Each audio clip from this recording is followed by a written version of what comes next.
We're really pleased to be here with this program called Sing a Symphony. When you see a picture of a symphony, how many folks are on stage?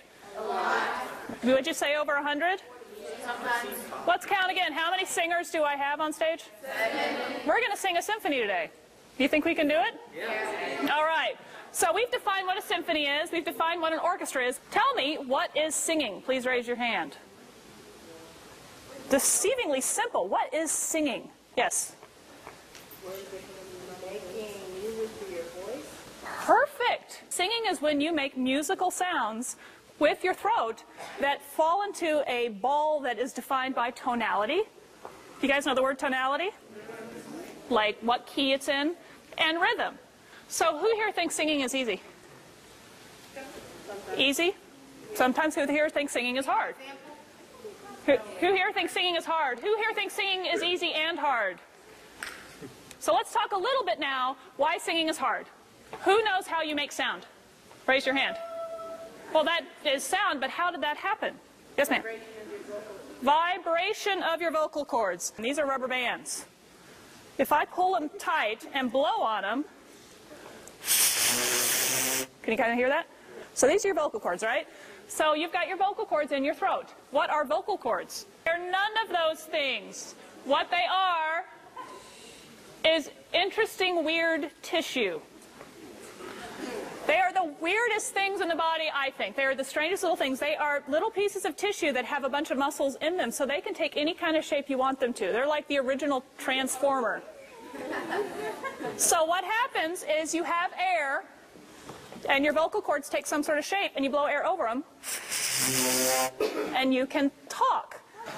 Do you know how big your vocal cords are? Very big.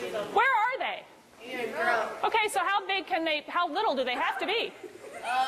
Little enough so that won't choke you.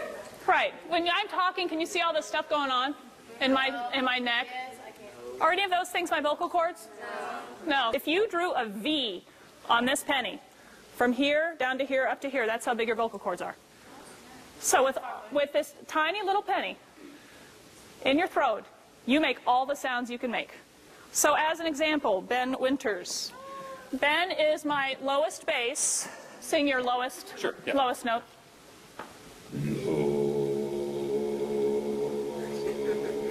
That came from this. And a lot of air, but this. Now Ashley here on the other end of the spectrum is a soprano. Sing your highest pretty note. Brady is easily the singer I have who can sing the loudest. Ben and Brady are my basses. I'm going to make you do falsetto here in a second. Ben has lost his falsetto at some point during his development, but Brady hasn't. So Brady can hit some high notes that rival Ashley's high notes. Maybe, if he takes the right breath and forms his little penny vocal cords exactly right. There you go.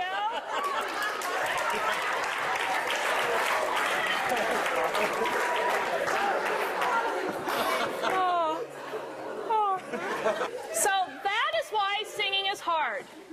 That is why singing is hard. And when you really think about it, anything we do with our bodies is hard. If I'm going to reach out to pick something up, when I come over here to pick it up, I have done a bunch of calculations. How much does this weigh? Where am I going with it? How are my fingers going to grasp it? I'm going to pick this up. But you don't really even think about any of that. It just happens, right? A lot of stuff that happens in your body that you don't even think about. Right now, as these people are walking, what's walking? Yeah, but walking is kind of a series of falling. The whole time you're walking, you're falling. You put one foot out and you fall until you catch yourself with the other foot, then you fall again. So though singing is very hard, it's something that our bodies learn how to do, which is why singing is easy. Singing is about the first thing a baby does when it pops out of the womb. The first time that baby has had any air. Because in there, there's no air. They're breathing water. They're breathing fluid. They pop out, they take a breath, and the first thing they do with that breath is not just breathe, but they decide to make sound. So the very, very moment you were born, you learned how to use your vocal cords. That's why singing is easy, because it comes really, really naturally. Very naturally. There are good singers, there are bad singers, but everybody can sing. Let's think about instruments for a second. If I tell you to sing this note, ba, you just do it. Now, does anybody here play the bassoon? Okay, I hand you all a bassoon and say, play this note. Ba. What are you going to do? You've got to blow somewhere and press some buttons, and you got to figure it out.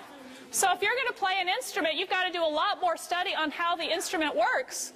If you're going to sing, your instrument is built in. Of course, if you're a singer, you should also learn how to read music. I recommend that highly. And you should work on your instrument, because singing is like any other athletic activity that you can possibly imagine. When you sing, you're using a ton of muscles. So singing is a very athletic activity. So in that sense, singing is both easy and hard at the same time. I'm going to prove it today how hard singing is. We're going to sing a symphony. I'm just going to play the very beginning, and I want you to listen to it and see if you could figure out how you would make it singable.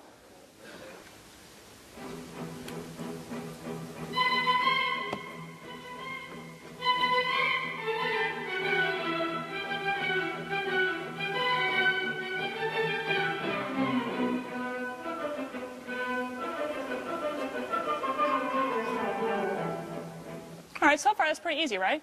We could sing that. What did you guys hear? What parts are important to your ear? That's the melody. All right, so I walk out on stage and I say, I'm going to sing a symphony. What's missing? What's missing? Harmony. So listen, what is the harmony here? Bass notes, perhaps. Listen to the harmony. It's really nice in this piece because it sets you up before it ever gives you melody. Listen carefully. Shh. What's the harmony there? Ba, ba, ba, ba. Da, da, da. Can you guys build that chord for me? Da, da. Major or minor? Minor. So here we're going to build a symphony. You guys sing that note. Do you sing that note? Do you sing that note? And you're going to sing it this quick. Bop, bop, bop, bop, bop, bop, bop, bop. 1 and 2 and ready and go. Da da da da da da da da da ba da da ba da da da. Okay. Well, that's easy. Let's keep going. That's easy.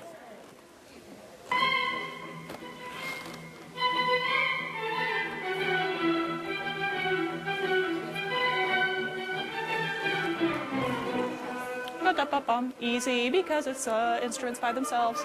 And then we get to repeat. We already know how to do this.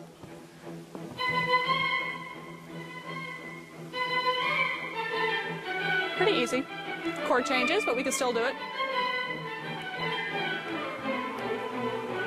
Uh-oh. What are we going to do there? So what should we do there? There's timpani. There's all this stuff going on. What are we going to do there? Well, that's going to be up to you guys. If you were the one sitting down to figure out how to make 7 voices sing this, you would decide what in that chord was important, what sound you were hearing, whether it was important or not, and what wasn't. So we're going to listen to the whole thing. It's about a 5-minute piece. You've got to be real quiet, and you really got to listen. I want you to use your ears in a way you might not be used to using them. Listen to this piece and imagine voices singing it. My computer did a great job playing that. That is the overture to the opera The Barber of Seville by Giacomo Rossini. Now, you listen to it with an idea of what you wanted to hear these voices sing. They're going to sing it now. You're going to hear some things that are missing. You're going to hear some things that you didn't hear before. There's going to be differences. I want you to listen to them sing it now. Octarium, singing a symphony.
So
I took a song that was played by, you said how many instruments are in an orchestra? A lot. And we did it with 7 pennies. But the point is, you can sing a symphony. You can sing a pop song. I'm not even going to try to think about what you guys are listening to or name somebody that might be popular right now. The next time you listen to one of their songs, listen to it. You're going to have the vocal. You're going to hear that. But listen to the instruments next time. The main vocal is just like 10% of what makes that song a song. There's rhythm, there's bass, there's harmony, there's all sorts of stuff that you may never have heard before because you're too busy listening to the melody. Choral music is not just the stuff you're singing in choir. It can be this too.